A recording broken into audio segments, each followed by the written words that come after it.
Assalamualaikum warahmatullahi wabarakatuh.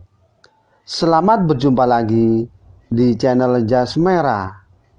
Dalam kesempatan kali ini, saya akan menjelaskan tentang gambaran orang soleh dan durhaka dalam perjalanan Isra Mi'raj.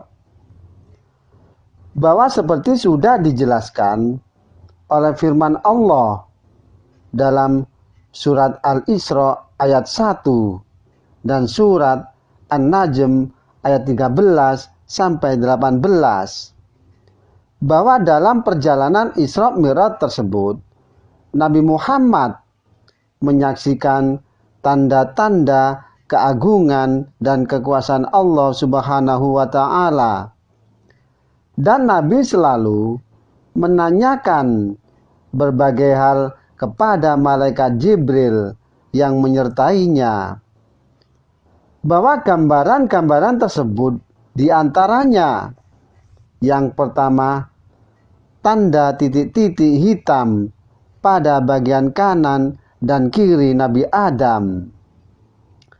Jika Nabi Adam menoleh ke kanan, akan tersenyum dan tertawa, dan sebaliknya jika menoleh ke kiri, beliau menangis. Dan menurut malaikat Jibril, titik-titik hitam di kanan Nabi Adam adalah anak cucunya yang masuk surga.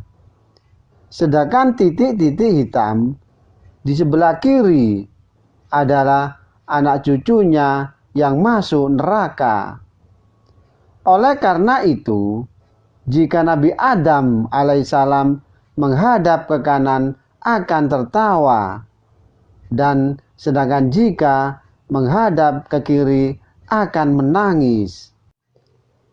Bahwa gambaran yang kedua, Nabi Muhammad melihat seseorang yang sedang memanen hasil ladangnya terus-menerus. Setelah dipanen, berbuah kembali dan dipanen lagi, begitu seterusnya. Yang kemudian Nabi bertanya kepada malaikat Jibril bahwa menggambarkan apakah perbuatan orang itu. Jibril menjelaskan bahwa itu adalah gambaran umat Nabi Muhammad yang gemar bersodako, infak, dan zakat dengan ikhlas, sehingga ia akan mendapat pahala terus-menerus dari Allah Subhanahu wa Ta'ala. Dan gambaran yang ketiga, Nabi Muhammad juga melihat seseorang yang terus-menerus memukul-mukul kepalanya.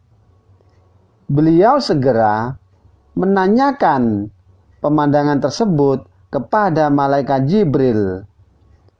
Apakah yang mereka lakukan?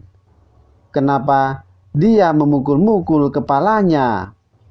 Lalu malaikat Jibril menjawab bahwa itu adalah gambaran umat Nabi Muhammad yang malas mengerjakan sholat atau suka menunda-nunda mengerjakan sholat. Padahal ia tahu bahwa sholat adalah kewajiban yang tidak dapat ditinggalkan. Bahkan sholat adalah yang membedakan orang Islam dan orang kafir. Karena wajib ain, maka dalam keadaan apapun kaum muslimin tidak boleh melalaikan sholat. Dan gambaran yang keempat, yakni Nabi Muhammad melihat seseorang yang menggunting lidahnya yang panjang. Dan setelah digunting, lidah tersebut tumbuh panjang lagi, begitu seterusnya. Dan Nabi Muhammad segera bertanya, kemudian apa yang dilakukan oleh mereka? Kenapa mereka menggunting lidahnya secara terus-menerus? Lalu malaikat Jibril segera menjawab bahwa itu adalah gambaran umat Nabi Muhammad yang banyak bicara, tetapi mereka tidak mengamalkan apa yang dibicarakan.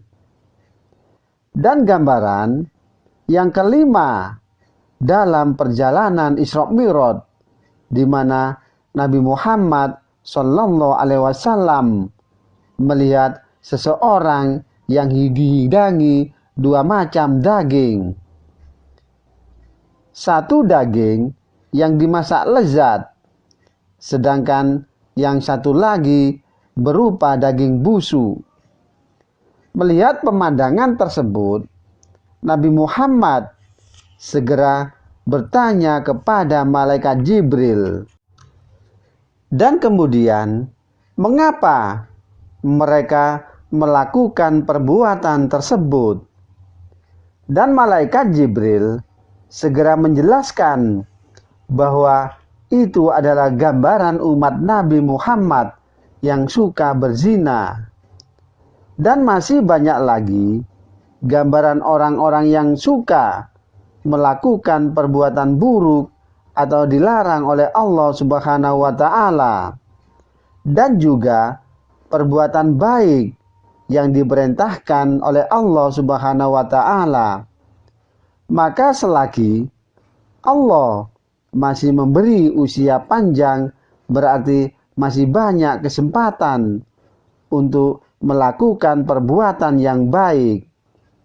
Dengan perbuatan baik, nantinya kita akan dapat pahala dari Allah. Oleh karena itu, segala amal perbuatan sebaiknya dilakukan secara ikhlas karena Allah, bukan karena yang lain. Demikianlah kisah gambaran orang soleh dan durhaka dalam perjalanan Isra Mi'raj.